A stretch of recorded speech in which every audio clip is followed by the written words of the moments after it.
आप सभी को नमस्कार। आज मैं आप सभी के समक्ष एक ज्ञानवर्धक कहानी लेकर आई हूँ कि कबूतर ने बताया कि स्त्री का सबसे बड़ा शत्रु कौन होता है। तो श्रवण करते हैं।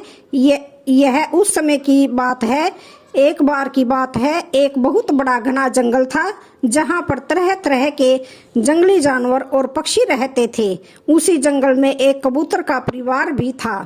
एक दिन कबूतरी कबूतर से कहती है, पिया जी, आज जंगल में बहुत खुशहाली है और खुशहाली में भंग ना पड़ जाए, इसलिए कोई ऐसी कहानी सुनाओ जो स्त्रियों को मौत से बचाए और ज्ञानवर्धक हो, और स्त्रियों को यह भी पता चले कि उनका सबसे बड़ा शत्रु कौन होता है। तब कबूतर कहता है कि ठीक है, मैं तुम्हें एक कहानी सुनाता हूँ, तुम कहानी को ध्यान से सुनना। तब कबूतरी कहती है, ठीक है पिया जी, आप कहानी सुनाओ, मैं कहानी को बड़े ही ध्यान से सुनूंगी। तब कबूतर कहानी सुनाने लगता है और कहता है, क्षेत्रपाल नाम का एक राजा था। जब उसकी सवारी निकलती तो बाजारों में लोग कतारबद्ध खड़े रहकर उसके दर्शन करते। जहाँ किसी सुंदर लड़की पर राजा की नजर पड़ती तब मंत्री को इशारा मिल जाता।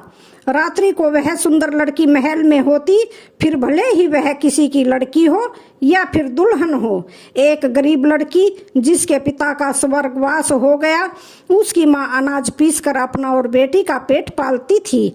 वह स्वयं भी कथा सुनती और अपनी पुत्री को भी सुनाती थी।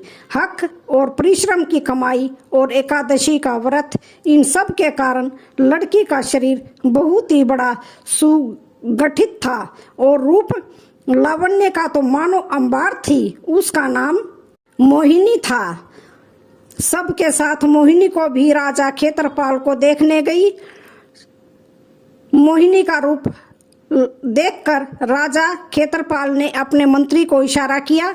मंत्री ने कहा, जो आज्ञा महाराज। मंत्री ने पता लगाया तो पता चला कि उस कन्या का पिता नहीं है, माँ गरीब विधवा है। उसने सोचा यह काम तो सरलता से हो जाएगा।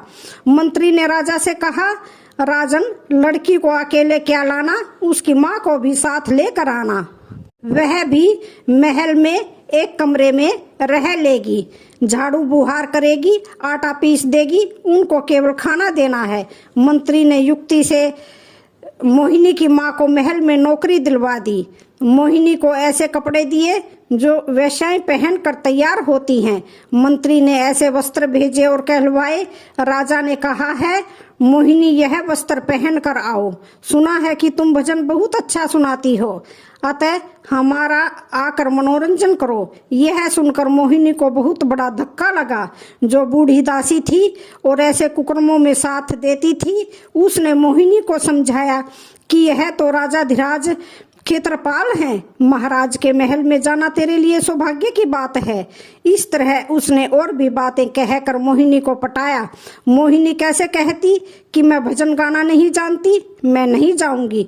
राजा के राज्य में रहती है और महल के अंदर माँ काम करती है। माँ ने भी कहा, बेटी जा, यह वृद्ध कहती है तो जा। मोहिनी ने कहा, ठीक है, लेकिन कैसे भी करके यह बेशर्मी के वस्त्र पहनकर तो मैं बिल्कुल नहीं जाऊंगी। मोहिनी बाबा सीधे साधे वस्त्र पहनकर राजमहल में गई। उसे देखकर राजा को धक्का लगा कि इसने मेरे भेजे हुए वस्त्र नहीं पहने। दासी ने राजा से कहा, दूसरी बार समझा लूंगी। इस बार नहीं मानी। राजा ने कहा, आज तो हम केवल मोहिनी का गाना सुनेंगे। मोहिनी सीधे साधे कपड़ों में आई थी, फिर भी उसके शरीर का गठन और ओज तेज बड़ा सुंदर लग रहा था। राजा भी मोहिनी के चेहरे पर निहारे जा रहा था। मोहिनी ने मन ही मन प्रभु से प्रार्थना की कि हे प्रभु, अब तुम ही रक्षा करना। दासी ने मोहिनी से कहा, जाओ, संकोच ना करो, देर ना करो, राजा नाराज हो जाएंगे। परमात्मा का स्मरण करके मोहिनी ने एक राग छेड़ा, अब तुम कब सुमिरोगे राम, बालपन सब खेल गंवायो, यौवन में काम साधो, कब सुमरिन करोगे राम।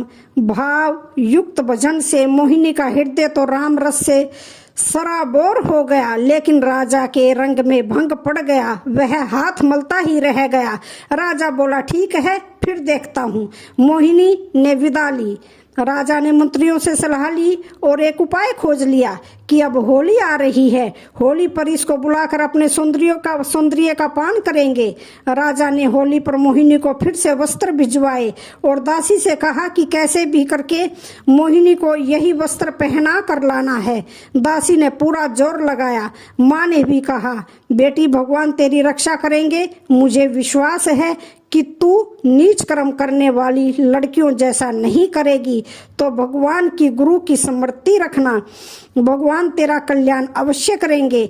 महल में जाते समय इस बार मोहिनी ने कपड़े तो पहन लिए, लेकिन लाज ढकने के लिए ऊपर एक मोटी शाल ओढ़ ली। उसे देखकर राजा को धक्का तो लगा, लेकिन सोचा चलो कपड़े तो मेरे पहन कर आई है।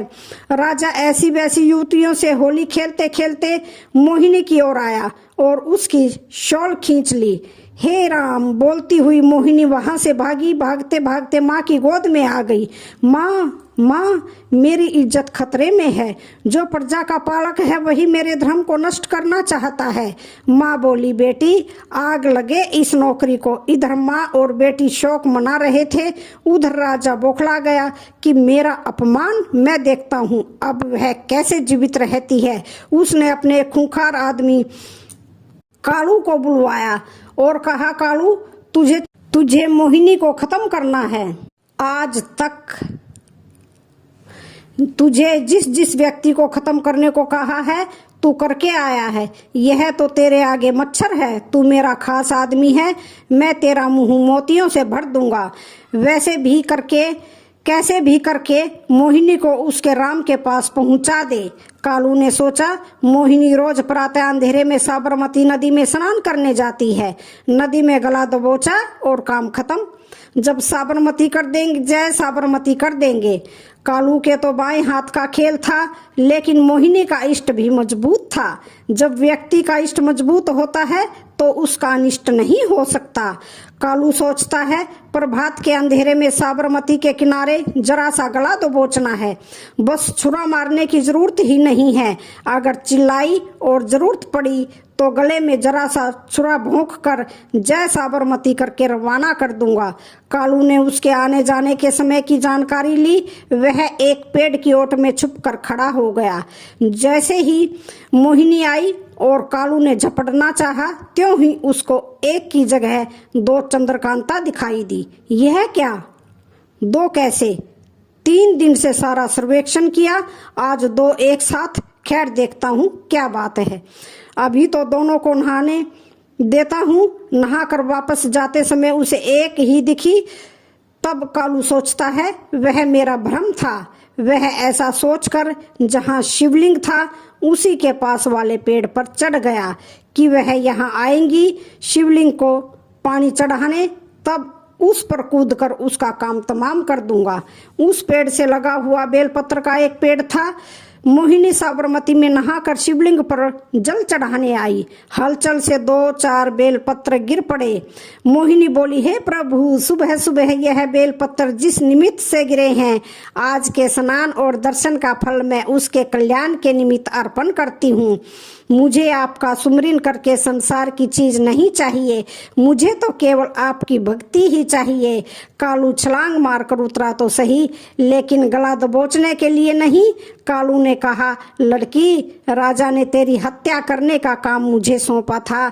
मैं भगवान की कसम खाकर कहता हूँ कि मैं तेरी हत्या के लिए छुरा तैयार करके आया था, लेकिन तू अनदेखे ही हत्यारे का भी कल्याण करना चाहती है। ऐसी कन्या को मारकर मैं भगवान को क्या मुंह दिखाऊंगा।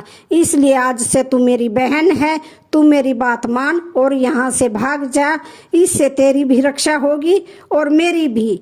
जा, जल्दी भाग जा। मोहिनी को कालू के द्वारा मानो उसका इष्ट ही कुछ प्रेरणा दे रहा था। मोहिनी भागती भागती बहुत दूर निकल गई।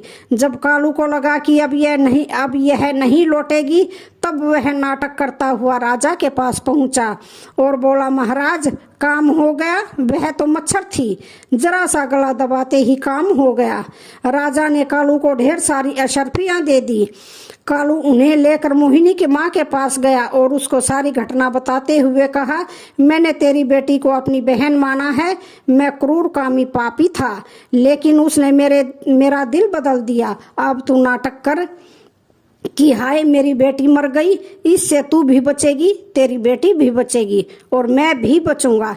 तेरी बेटी की इज्जत लूटने का षड्यंत्र था, उसमें तेरी बेटी नहीं फंसी तो उसकी हत्या करने का काम मुझे सौंप दिया था। तेरी बेटी ने महादेव से प्रार्थना की कि जिस निमित्त यह बेलपत्र गिरे हैं उसका भी कल्याण हो, मंगल हो। माँ, मेरा दिल बदल गया है, तेरी बेटी अब मेरी बहन है। तेरा यह खूंखार बेटा तुझसे प्रार्थना करता है कि तू नाटक कर ले। मेरी बेटी मर गई, अब वह मुझे नहीं मिलेगी, नदी में डूब गई। ऐसा करके तू यहाँ से भाग जा। मोहिनी की माँ भाग निकली। उस कामी राजा ने सोचा कि मेरे राज्य की एक लड़की मेरी अवज्ञा करे, अच्छा हुआ मर गई। उसकी माँ भी अब ठोकरें खाती रहेगी।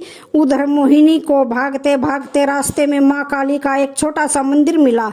उसने मंदिर में जाकर प्रणाम किया। वहां के पुजारिन माया ने देखा कि क्या रूप है, क्या सौंदर्य है, कितनी नम्रता। उसने पूछा, बेटी कहाँ से आई हो? मोहिनी ने देखा कि एक माँ तो छूटी, अब दूसरी माँ बड़े प्यार से पूछ रही है। मोहिनी रो पड़ी और बोली, मेरा कोई नहीं है, अपने प्राण बचाने के लिए मुझे भागना पड़ा। ऐसा कहकर मोहिनी ने सब बता दिया। तो फिर रूपा बोली, मेरी काली माँ ने मेरे घर पुत्री भेज दी। बेटी कहकर रूपा ने मोहिनी को गले लगा लिया और अपने पति को बताया। पति ने कहा, पुत्री की तरह इसका लालन पालन करना, इसकी रक्षा करना। अगर इसकी मर्जी होगी तो इसका विवाह करेंगे, नहीं तो यहीं रहकर भजन करे। जो भगवान का भजन करते हैं उनको विघ्न डालने से पाप लगता है। मोहिनी वहीं रहने लगी। वहां एक साधु आता था। साधु भी बड़ा विचित्र था। लोग उसे पागल बाबा कहते थे। पागल बाबा ने कन्या को देखा तो बोल पड़े, क्या यौवन है? रूपा बोली, एक शिकंजे से निकलकर कहीं दूसरे में न फंस जाए। पागल बाबा कहीं उसे फंसा ना दे। हे भगवान, उसकी रक्षा करना। स्त्री का सबसे बड़ा शत्रु है उसका सौंदर्य एवं श्रृंगार, दूसरा है उसकी असावधानी। स्त्री को घर से निकलते समय हमेशा सावधान रहना चाहिए। मोहिनी श्रृंगार तो करती नहीं थी, असावधानी भी नहीं थी, लेकिन सुंदर थी। रूपा ने अपने पति को बुलाकर कहा, देखो यह बाबा बार बार अपनी बेटी की तरफ देख रहे हैं। रूपा के पति ने भी देखा। बाबा ने लड़की को बुलाकर पूछा, क्या नाम है तेरा? वह बोली, मोहिनी। बाबा ने कहा, बहुत सुंदर हो। पुजारिन और पुजारी घबरा गए। बाबा ने फिर कहा, बड़ी खूबसूरत हो। रूपा के पति ने कहा, महाराज यह क्या है? आप तो संत आदमी हैं, स्त्री की सुंदरता से क्या मतलब? तभी तो कहता हूँ कि बड़ी खूबसूरत है, तू मेरी बनेगी। इधर रूपा और उसका पति घबराए कि बाबा क्या कह रहे हैं। पागल बाबा जब कभी कुछ कहते हैं वह सत्य भी हो जाता है, इनसे बचकर रहना चाहिए। बाबा ने मोहिनी से फिर पूछा, तू मेरी होगी? मोहिनी बोली, बाबा मैं कुछ समझी नहीं। बाबा बोले, तू मेरी साधिका बनेगी, मेरे रास्ते पर चलेगी। मोहिनी बोली, कौन सा रास्ता? बाबा बोला, अभी दिखाता हूँ। तू माँ काली के सामने एक टक देख, माँ तेरे रास्ते ले जा रहा हूँ। चलती नहीं है, अब तो तू समझा। माँ मैं लड़की को लगा कि यह सचमुच पागल है। बाबा ने रूपा और उसके पति से कहा कि यह बड़ी खूबसूरत आत्मा है। इसके बाहरी सौंदर्य पर राजा मोहित हो गया था। यह प्राण बचा कर आई है और बच पाई है। तुम्हारी बेटी है तो मेरी भी बेटी है। तुम चिंता ना करो, इसको घर पर अलग कमरे में रहने दो। उस कमरे में कोई और ना जाए। इसकी थोड़ी साधना होने दो, फिर देखो क्या क्या होता है। इसकी शक्तियों को जगने दो। बाहर से पागल दिखता हूँ बच्चे, महाराज आप इतने सामर्थ्य के धनी हैं, यह हमें पता नहीं था। इस तरह कई महीने बीते। मोहिनी की साधना बढ़ती गई। अब तो वह जो बोलती तो लोगों के हृदय को शांति मिलती है। मोहिनी का यश फैला। यश फैलते फैलते साबरमती के जिस पार से वह आई थी उस पार पहुंचा। लोग उसके आसपास आते जाते रहते। एक दिन कालू ने पूछा, आप लोग इधर से उधर उस पार जाते हो और 1-2 दिन के बाद आते हो, क्या बात है? लोगों ने बताया, उस पार काली माँ का मंदिर है। वहाँ बाबा ने किसी लड़की से कहा, तू तो बहुत सुंदर है, श्यामी है, उस पर कृपा कर दी। अब वह जो कुछ भी बोलती है उसे सुनकर हमें बहुत शांति मिलती है और बड़ा आनंद मिलता है। अच्छा, ऐसी लड़की है, उसको लड़की मत कहो। कालू लोग उसको माताजी कहते हैं। पुजारिन और पुजारी भी उसको माताजी कहते हैं। क्या पता कहाँ से आई है, वह स्वर्ग की देवी आई है। अच्छा, तो हम भी चलते हैं। कालू ने आकर देखा तो जिस माता जी को लोग मत्था टेक रहे थे वही मोहिनी थी, जिसको मारने के लिए मैं गया था और जिसने मेरा हृदय परिवर्तित कर दिया था। जानते हुए भी कालू अनजान हो रहा था। उसके हृदय को बड़ी शांति मिली। इधर राजा को मानसिक अशांति हो गई। भगत को कोई सताता है तो उसका पुण्य नष्ट हो जाता है, इष्ट कमजोर हो जाता है और देर सवेर उसका अनिष्ट होना शुरू हो जाता है। राजा को मस्तिष्क में बुखार आ गया।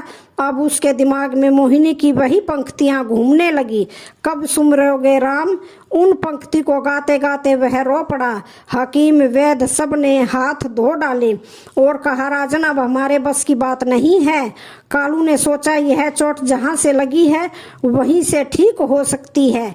कालू मिलने गया और पूछा, महाराज क्या बात है?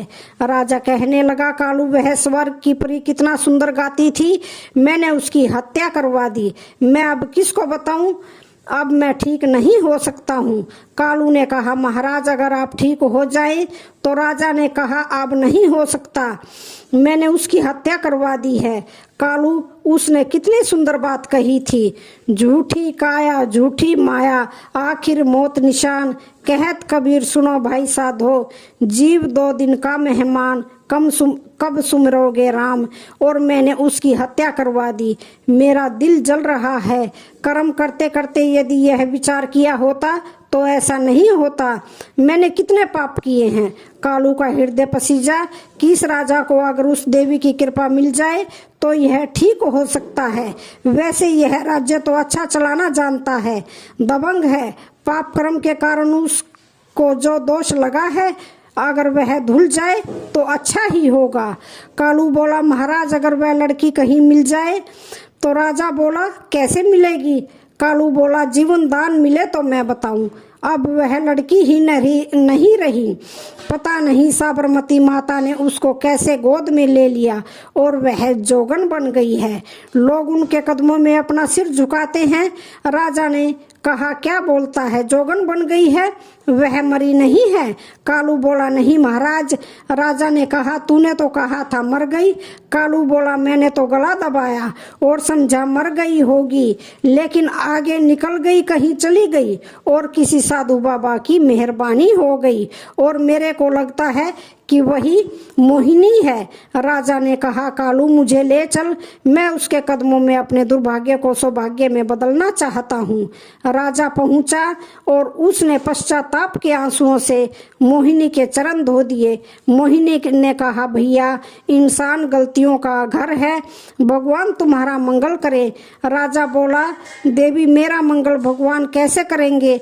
भगवान मंगल भी करेंगे तो किसी गुरु के द्वारा। देवी तू मेरी गुरु है, मैं तेरी शरण में आया हूँ। राजा मोहिनी के चरणों में गिरा और वहीं मोहिनी का प्रथम शिष्य बना। राजा को मोहिनी ने गुरु मंत्र की दीक्षा दी। मोहिनी की कृपा पाकर राजा भी धनभागी हुआ और कालू भी, दूसरे लोग भी धनभागी हुए।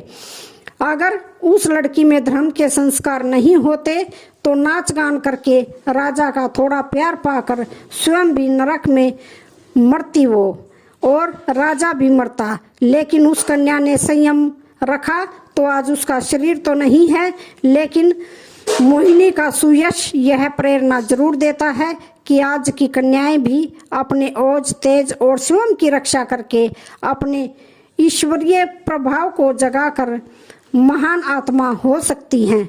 तो आज की वीडियो का यहीं पर समापन होता है। वीडियो अच्छी लगे तो चैनल को लाइक, शेयर, सब्सक्राइब जरूर करें। धन्यवाद।